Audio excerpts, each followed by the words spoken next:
समान गुण के अंतर्गत इलेक्ट्रॉनिक विन्यास हो गया था, लैंथेनाइड संकुचन और इसका प्रभाव हो गया था। लैंथेनाइड संकुचन इसका प्रभाव हमने आप लोगों को बता दिया था। लैंथेनाइड संकुचन और इसके प्रभाव के साथ साथ में लैंथेनाइड तत्वों की रासायनिक अभिक्रियाशीलता, मतलब कि लैंथेनाइड किस किस के साथ अभिक्रिया करता है और किसका निर्माण करता है। आज आप लोगों को पढ़ना है मात्र एक पॉइंट इसके अंतर्गत, उपलब्धता। लैंथेनाइड हेडिंग डालिएगा, लैंथेनाइड श्रेणी के तत्वों की उपलब्धता। लैंथेनाइड श्रेणी के तत्वों की उपलब्धता।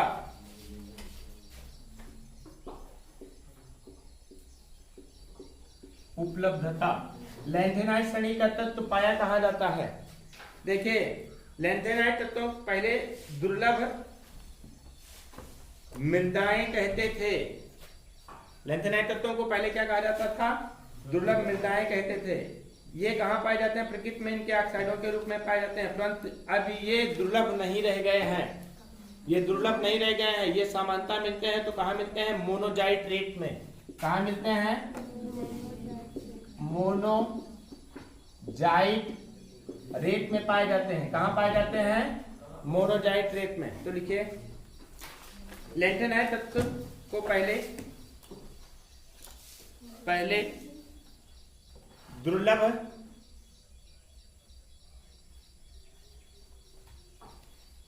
मृदाएं कहते थे।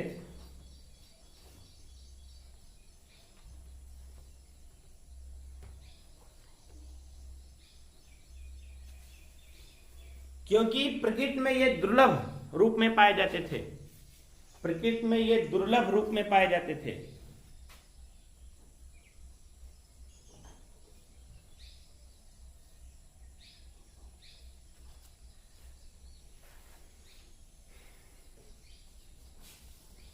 वास्तव में ये तत्व दुर्लभ नहीं है। वास्तव में ये तत्व दुर्लभ नहीं है।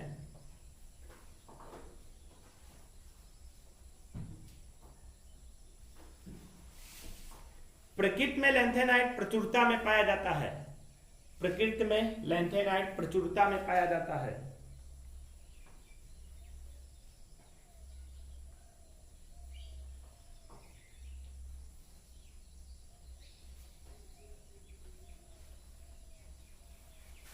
और अभी हमने बताया लैंथेनाइड श्रेणी का मुख्य स्रोत, लैंथेनाइड श्रेणी के तत्वों का मुख्य स्रोत क्या है? मोनोजाइट रेत। क्या है? मोनोजाइट रेत। लिखिए, लैंथेनाइड श्रेणी के तत्वों का मुख्य स्रोत, लैंथेनाइड श्रेणी के तत्वों का मुख्य स्रोत मोनोजाइट रेत है।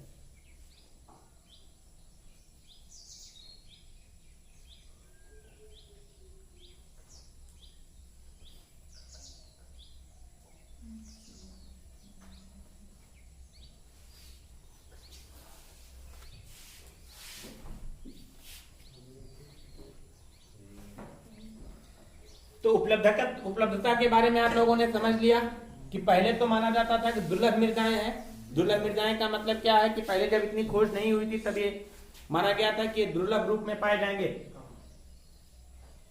प्रकृति में ये दुर्लभ रूप में पाए जाते हैं, मतलब बहुत कम मात्रा में होते हैं, इसलिए इनको आसानी से प्राप्त नहीं किया जा सकता। लेकिन जैसे जैसे खोज होती गई, ये देखा गया कि लैंथेनाइड श्रेणी के तत्व को आसानी से प्राप्त किया जा सकता है। और मुख्यतः कहाँ से प्राप्त किया जा सकता है? मोनोजाइट रेत से प्राप्त किया जा सकता है।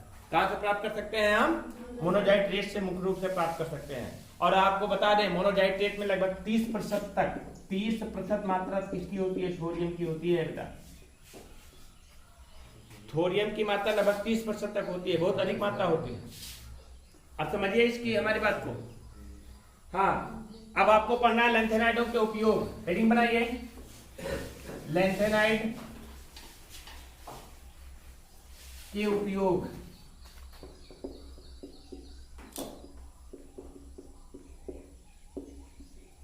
लैंथेनाइड्स के उपयोग, इसका उपयोग कहाँ कहाँ किया जाता है? पहला उपयोग किया जाता है मिश्र धातु बनाने में।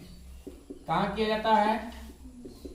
मिश्र धातुओं के बनाने में। मिश्र धातु जानते हैं ना, जब दो या दो से अधिक धातुओं को गलित अवस्था में आपस में मिला दिया जाता है मिला दिया जाता है और उनको ठंडा कर दिया जाता है, तो एक नई धातु का निर्माण होता है जिसे मिश्र धातु कहते हैं। वही धातुएं मिश्र धातु का निर्माण करती हैं जिनकी परमाणु त्रिज्याएं क्या होती हैं, लगभग समान होती हैं, हमने बताया था। तो लैंथेनाइड श्रेणी के तत्वों का उपयोग कहाँ किया जाता है, मिश्र धातुओं के निर्माण में।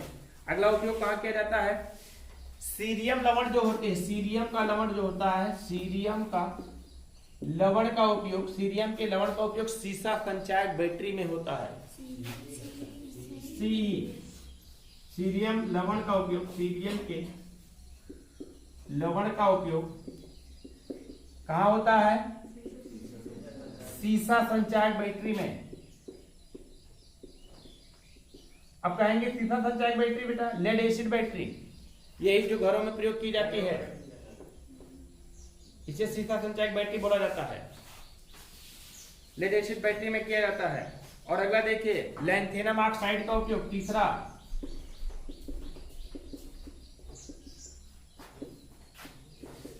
लैंथेनम ऑक्साइड का उपयोग कहाँ किया जाता है, कांच की को चमकाने के लिए, कांच का पॉलिश करने में कहाँ किया जाता है, कांच को पॉलिश करने में। लैंथेनम ऑक्साइड, कोई भी लैंथेनाइड का ऑक्साइड होगा, जैसे लैंथ का उपयोग कांच को पॉलिश करने में, का उपयोग कांच को पॉलिश करने में, इसका उपयोग कहाँ करते हैं हम, कांच का पॉलिश बनाने में किया जाता है। अगला देखिए, अगला उपयोग, कुछ लैंथेनाइड के ऑक्साइडों का उपयोग टीवी ट्यूब में किया जाता है। टीवी के ट्यूब में, टीवी जानते हैं ना, पहले वो बड़ी वाली, अब तो एलईडी आती है, लेकिन पहले बड़ी वाली टीवी आती थी, पीछे का भाग उसका चौड़ा रहता था, उसमें पिक्चर ट्यूब लगती थी, पिक्चर ट्यूब लगती थी। उस पिक्चर ट्यूब में किसका उपयोग किया जाता है, लैंथेनम ऑक्साइड का उपयोग किया जाता था। अगला लिख लीजिए, कहा लैंथेनम ऑक्साइड का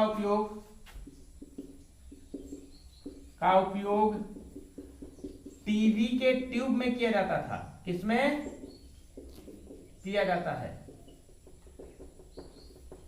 टीवी के ट्यूब में इसका उपयोग किया जाता है।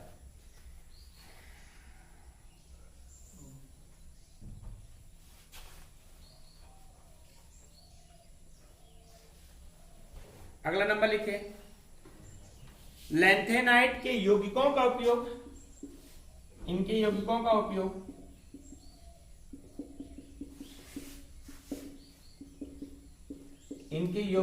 उपयोग कहाँ किया जाता है, इलेक्ट्रॉनिक तथा चुंबकीय यंत्रों में किया जाता है।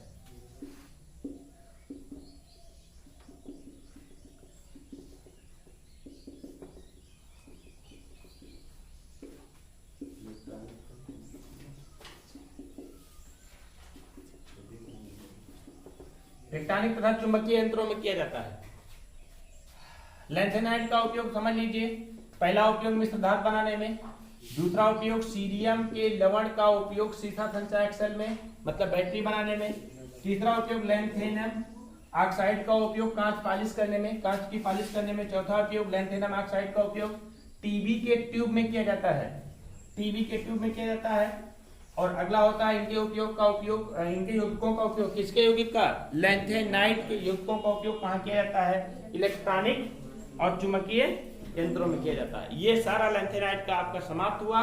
कल हम आप लोगों को पढ़ाएंगे एक्टिनाइड। एक्टिनाइड श्रेणी के तत्वों को आप लोग एटॉमिक नंबर, सिंबल और नाम क्रमशः याद करके आएंगे। सुन लीजिए आप लोग अच्छे से, एक्टिनाइड श्रेणी के तत्वों के एटॉमिक नंबर, सिंबल और नाम एक तरह से याद करके आप लोग आएंगे। कल हम उसको सुनेंगे पहले, उसके बाद फिर पढ़ेंगे।